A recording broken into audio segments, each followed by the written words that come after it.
In order for this to work, we need three things. We need clarity of why, discipline of how, and consistency of what. If you don't know why you do what you do as an individual or an organization, how will anyone else? Discipline in how you do it. This relates to our strengths and our values and how we operate best as an organization. It's not how we're going to get the project done because we're given an idea and we got to get it done. No, it's how do you guys operate best, right? Is it your analytical minds? We work together. We like to have fun. We take ourselves seriously but not our work too seriously. Or we take our work seriously but not ourselves too seriously. Oops.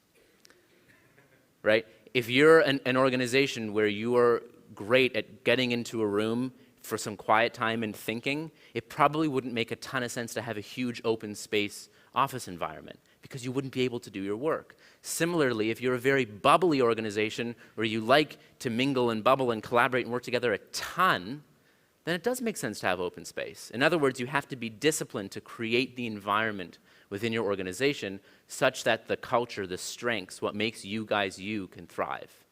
Finally, consistency of what? Consistency of what?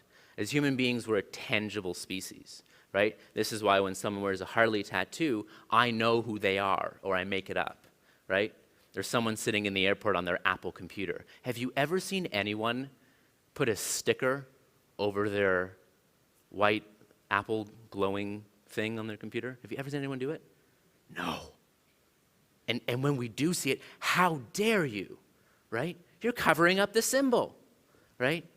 And in fact, when they used to make the Apple computers, the Apple used to be the wrong way. It used to be that way down. But they realized, no, people are trying to communicate who they are, and they switched it. I was on a vacation in Italy, small town. I was with my family. This was in 2008.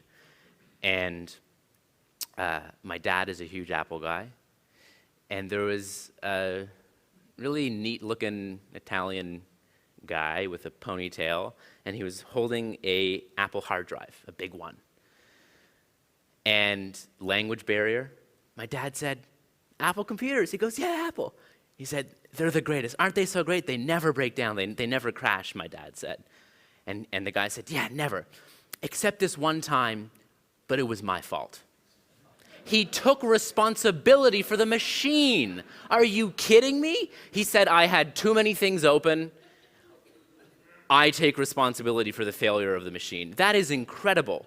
This starts to point to you that as an organization, when you make mistakes, if you stand for something and you provide it and you solve a human need, a human problem, which Apple does, right? In 1984, they threw a spear against the screen against Big Blue and IBM and said, we have a powerful tool for you. If you want to be more powerful than you think, we've got something for you.